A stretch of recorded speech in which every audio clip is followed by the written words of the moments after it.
Hello viewers, you are welcome to my SR education channel.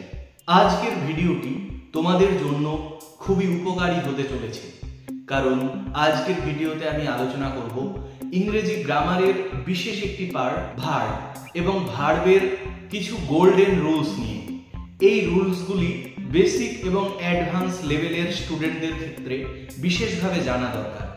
যে কোনো ধরনের competitive exam বা চাকরির পরীক্ষা অথবা তোমাদের মাধ্যমিক বা উচ্চ মাধ্যমিক পরীক্ষায় এইখান থেকে কোশ্চেন থাকেই। তো চলো আর দেরি না করে শুরু করছি আজকের ভিডিও। দেখো, golden rules of verbs. First rules দেখো, যখন দুই বা তার বেশি সাবজেক্টস নিচের শব্দগুলো দ্বারা যুক্ত থাকবে। কোন কোন শব্দ? অ্যাজ ওয়েল অ্যাজ, লাইক অথবা unlike, besides, more than, rather than, except, nothing but, more than one, এই ধরনের শব্দগুলি দিয়ে যখন যুক্ত থাকবে তখন ভার্বটি ফার্স্ট সাবজেক্ট অনুযায়ী হবে, মানে প্রথম সাবজেক্ট যেমন থাকবে সেই অনুযায়ী ভার্ব হবে। এক্সাম্পল দেখলে তোমরা বুঝতে পারবে। The director as well as the dancers was honoured by the public. প্রথমে আছে দ্য ডিরেক্টর এবং তারপর আছে the dancers, as well as linker দিয়ে যুক্ত আছে। এখানে যেহেতু অ্যাজ ওয়েল অ্যাজ আছে তাই দ্য ডিরেক্টর অনুযায়ী, দ্য ডিরেক্টর সিঙ্গুলার ফর্মে আছে তাই এই অনুযায়ী ভার্ব ওয়াজ বসেছে। এটা যদি দ্য ডান্সার্স অনুযায়ী হতো তাহলে ওয়ার হতো, কিন্তু অ্যাজ ওয়েল অ্যাজ থাকলে প্রথম সাবজেক্ট অনুযায়ী হবে, তাই ওয়াজ হবে। বোঝা গেল? 2 নাম্বারটা দেখো, the mother and not her children has. Children থাকলে কিন্তু হ্যাভ হয়, কিন্তু দ্য মাদার অনুযায়ী হ্যাজ হচ্ছে। Has been arrested for committing theft, অর্থাৎ চুরি করার জন্য মাকে মানে অ্যারেস্ট করা হয়েছে, তার শিশুকে নয়। 3 নাম্বারেরটা দেখো, nothing but truth is immortal. Nothing but থাকলেই ইজ বসবে, মানে সিঙ্গুলার ভার্ব হবে। বোঝা গেল ফার্স্ট রুলস। এবার 2 নম্বরে যাচ্ছে। এই রুলসগুলো তোমাদের যে কোনো এক্সামের জন্য খুবই উপকারী হবে, তাই তোমরা বারবার দেখে নেবে এবং স্ক্রিনশট নিয়ে নেবে। তোমাদের যে কোনো এক্সামের জন্য এটা খুবই হেল্পফুল হবে। রুলস নাম্বার 2, যখন 2 বা তার বেশি সাবজেক্টস এই শব্দগুলো যুক্ত থাকবে, যেমন নট অনলি বাট অলসো, অথবা নাইদার নর, আইদার অর, অথবা নান বাট, এইগুলো দিয়ে যদি যুক্ত থাকে তাহলে কিন্তু ভার্বটি পরবর্তী সাবজেক্ট অনুযায়ী হবে, অর্থাৎ প্রথমটি অনুযায়ী হবে না, পরের যে নাউনটি থাকবে বা সাবজেক্টটি থাকবে সেটা অনুযায়ী ভার্ব হবে। এক্সাম্পল দেখো, neither the students nor their guide was found present in the common room. বুঝতে পেরেছো?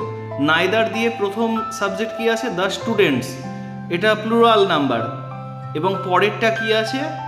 দেয়ার গাইড, গাইড সিঙ্গুলার, গাইড অনুযায়ী হয়েছে ওয়াজ, অর্থাৎ নাইদার নর থাকলে কি হচ্ছে?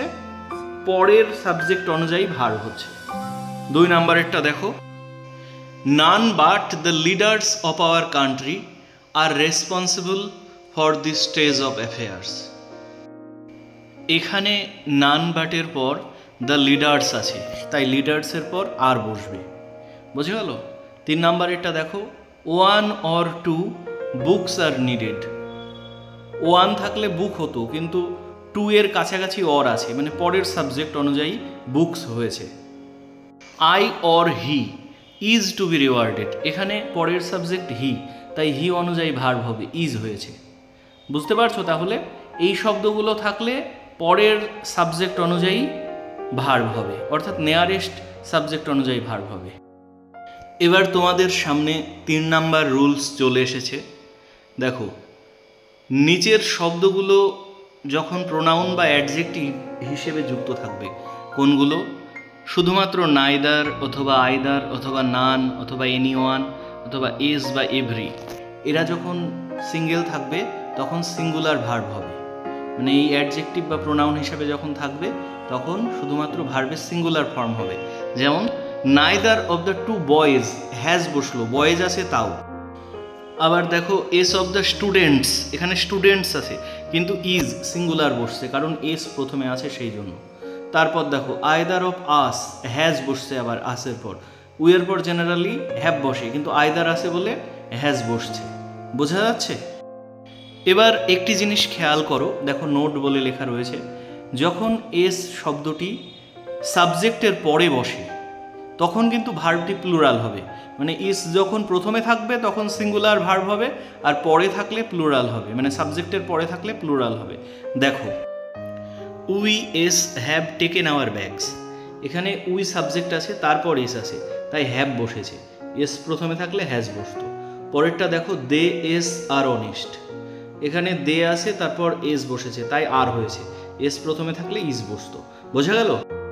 ইংরেজি গ্রামারের এগুলো খুবই ইম্পর্টেন্ট রুলস, গোল্ডেন রুলস। এগুলো তোমরা ভালো করে দেখে নাও, তাহলে তোমাদের কোনো প্রবলেম থাকবে না।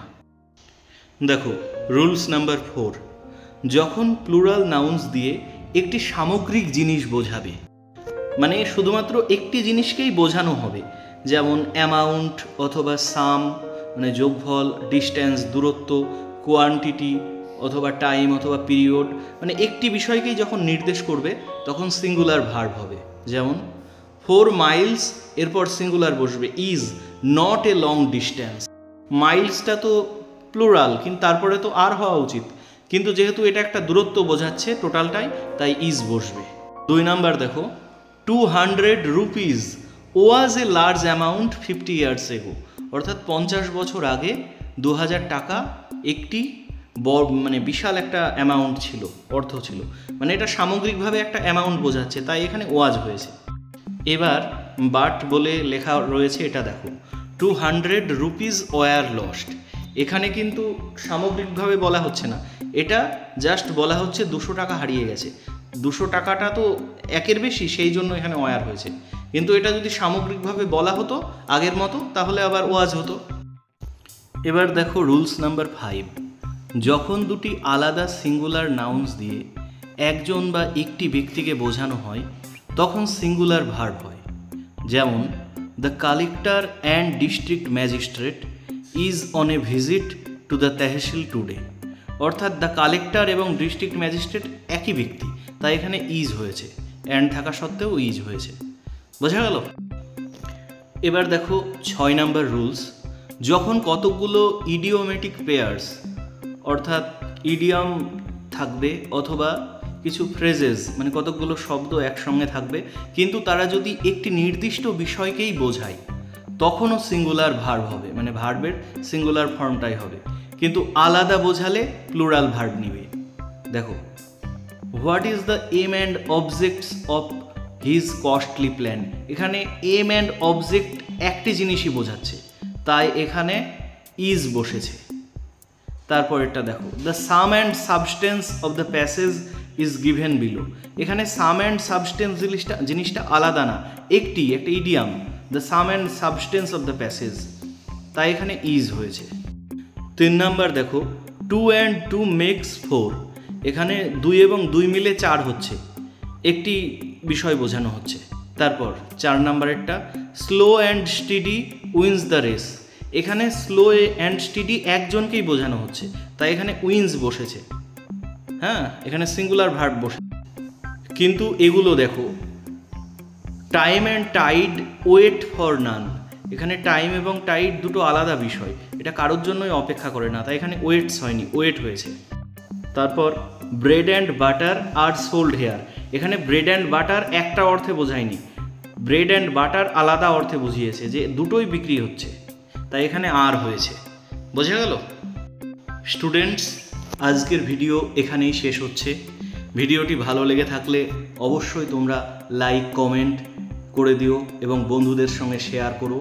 আর আমাদের চ্যানেলে নতুন এসে থাকলে আমাদের চ্যানেলটিকে সাবস্ক্রাইব করতে ভুলো না, অবশ্যই সাবস্ক্রাইব করে দিও এবং পাশে থাকা বেল আইকনটি প্রেস করে দিও। এই ধরনের আরও অনেক ভিডিও পাবার জন্য আমাদের সঙ্গে সবসময় যুক্ত থাকো। Thank you.